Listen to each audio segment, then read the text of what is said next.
Alessandro Mendini was a key figure of the last century, not just for design, but also for art and architecture, because he was able to link all these disciplines and blur the lines between them.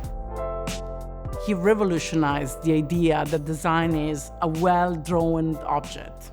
He worked with design as a tool for communicating art, poetry, literature, feelings. The exhibition is called Io Sono Un Drago, which means I am a dragon. The title comes from a drawing that is very peculiar.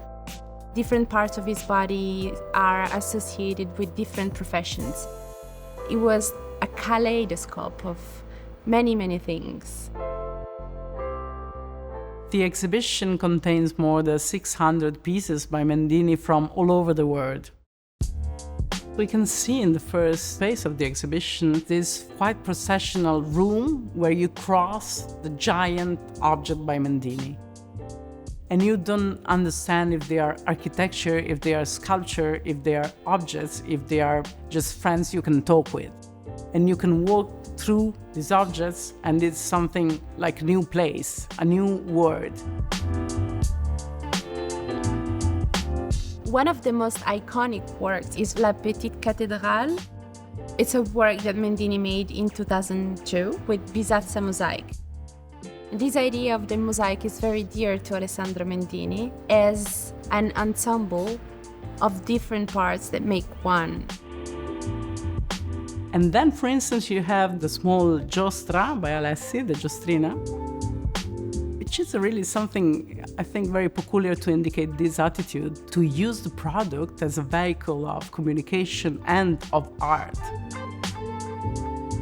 But talking about Mendini, it's quite impossible to have a clear distinction between what is art, what is useful, what is object, what is design.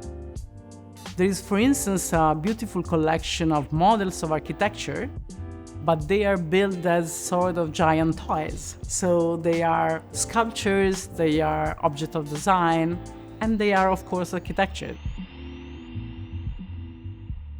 There is another extra part related to the exhibition and the great homage we are doing, conceived by Philippe Starck. Mendini is something special for me. When you arrive in this room, you receive Alessandro. You receive his eyes, his face, his voice. I try to create here what I think is inside his brain. His brain was an atomic bomb of fantasy with no limit. What I learned from Mendini was that the real genius are always kind. There is not bad genius. If they are bad, they are not genius. Always the genius are very, very, very kind, good. Good for people, good for everything. This morning we opened the exhibition and I saw the smile on the face of the visitors. And this is something super beautiful because maybe part of this empathy and energy that Mendini used to give to the object that design in his life is something that you can still feel, that can be really alive with a great positive energy. And at the end of the exhibition, it's very nice to see a self-portrait by Mendini with a smile on his face, just saying, ciao.